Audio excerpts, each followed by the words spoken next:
Diagnostic कंपनियों के perspective से इस स्थिति को समझते हैं और हमारे साथ जुड़ गए हैं डॉक्टर लाल पैथ लैब के एग्जीक्यूटिव चेयरमैन डॉक्टर अरविंद लाल। डॉक्टर लाल, आपका बहुत शुक्रिया समय देने के लिए। 18 स्वदेश पर स्वागत है। हम देख रहे हैं डॉक्टर साहब कि पिछले कुछ टाइम से कोविड के जो केसेस हैं वो तेजी से नीचे आ रहे हैं और पिछले 4-5 दिनों का ट्रेंड तो ऐसा ही है। जो पॉजिटिविटी रेट थी उसमें भी कमी आ रही है, केसेस लगातार घट रहे हैं। एक वक्त था कि मुंबई में 22,000 केसेस थे रोज के, अब वो घट के 6,000 के आसपास आ गए हैं। आप बताइए कि आप स्थिति को कैसे देख रहे हैं, इस पर आपकी क्या टिप्पणी है? थैंक यू अभिषेक। हम जो ट्रेंड देख रहे हैं वो ये है कि लास्ट टाइम जब सेकेंड वेव थी डेल्टा की, तो तब हम अपनी कोई 40,000 प्लस टेस्ट तक कर चुके थे per day all over India. तो इस बार ही हमारी जो टेस्टिंग थी ये 20,000 से कोई शुरू हुई थी और पिछले एक हफ्ते में हमारी एवरेज 17,000 और ये पिछले 3 दिन में अब कम होके कोई 14,000 के करीब आ गई है।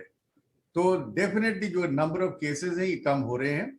ऊपर से सरकार ने कोई गाइडलाइंस भी नई निकाली हैं जिसमें कि जो एसिम्प्टोमेटिक कैरियर्स हैं उनके टेस्ट हमें नहीं करने, और जो लोग कॉन्टैक्ट्स हैं जो पेशेंट के साथ हैं उनके भी नहीं करने।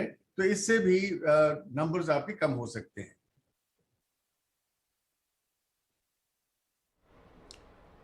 डॉक्टर लाल, एक और चीज बहुत ही क्रूशियल हमने देखा है कि कोविड के इस पूरे जो संकट वाला जो वातावरण था उसमें आपकी इंडस्ट्री ने एक बहुत ही महत्वपूर्ण भूमिका निभाई है। अब हम देख रहे हैं कि तमाम अब जो होम टेस्टिंग किट भी आ गए हैं 250 से लेकर 300 रुपए की रेंज में। इसका किस तरह से आप डायग्नोस्टिक इंडस्ट्री पर किस तरह से इंपैक्ट आता हुआ देख रहे हैं? ये एक्चुअली इसको हम पॉइंट ऑफ केयर टेस्टिंग कहते हैं।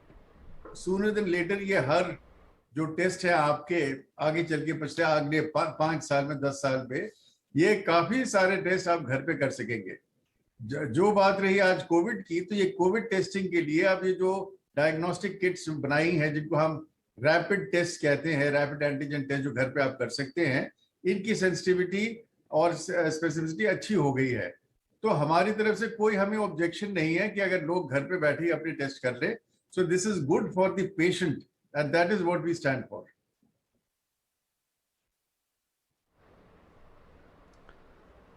डॉक्टर साहब, एक और चीज है, हमने देखा था कि आपका जो कोविड और अलाइड का जो पोर्टफोलियो था वो एक वक्त पर टोटल टेस्टिंग का आपके रेवेन्यू में करीब करीब 36% के आसपास का पोर्शन था। हालांकि हमने सितंबर क्वार्टर के जब डेटा को एनालाइज किया तो ये पाया कि अब वो 10% के आसपास रह गया है।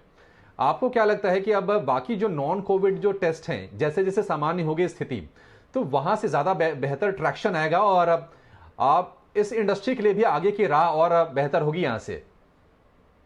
जी, हमारी जो इस चीज में जो रीडिंग है वो ये है कि Covid is not a permanent fixture, it is not a permanent phenomenon. हाँ, ये पैंडेमिक है, ये आता है, जब ये आता है तो आप उसको इग्नोर बिल्कुल नहीं कर सकते। आपको ये पता है कि test, track, treat and then vaccinate, तो टेस्टिंग सबसे आगे है।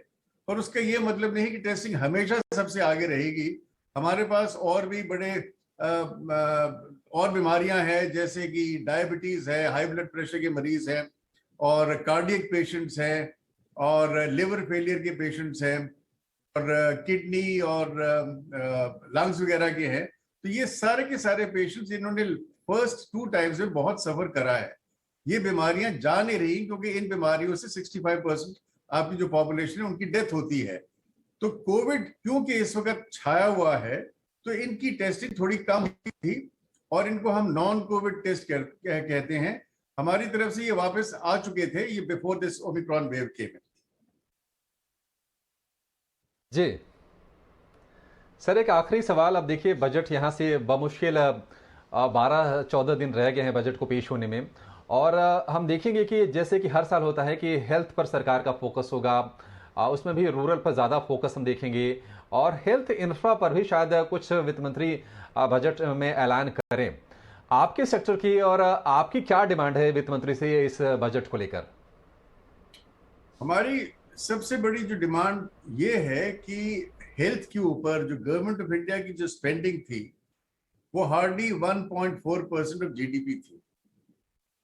तो अभी आपकी जो टोटल जीडीपी है वो इंडिया की, वो 3.2 ट्रिलियन डॉलर्स है।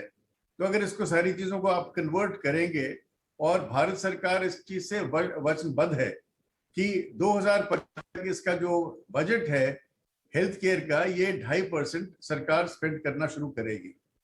तो हमारी सबसे बड़ी और सबसे पहली डिमांड सिर्फ ये है कि वो 2.5% तो एक दिन में करेंगे नहीं, तो कॉरेस्पॉन्डिंगली आपको अपना हेल्थ केयर बजट बढ़ाना चाहिए। और हमारी कैलकुलेशन से कम 1.25 करोड़ से 1.5 करोड़ रुपए हर साल एक्स्ट्रा सरकार को अभी से खर्चने चाहिए। तो तब जाके 2025 तक आप 2.5% की वो वैल्यू पे आप पहुंचेंगे, और फिर हमारे जो सुधार होगा हेल्थ केयर में वो देखने वाला होगा। हमारी सिर्फ यही डिमांड है। जी जी, शुक्रिया सर, हमसे बातचीत करने के लिए बहुत अच्छा लगा। और thank you so much industry का पर्सपेक्टिव और आउटलुक शेयर करने के लिए। हम कोशिश करेंगे कि जो भी डिमांड्स हैं इंडस्ट्री की वो वित्त मंत्री तक हम ज़रूर पहुंचाएं, ताकि उनको बजट बनाते वक्त वो सारे बिंदुओं का ध्यान ज़रूर रखें। बहरहाल बहुत शुक्रिया आपका समय देने के लिए ET Now स्वदेश को। तो डायग्नोस्टिक्स के स्पेस में हम देख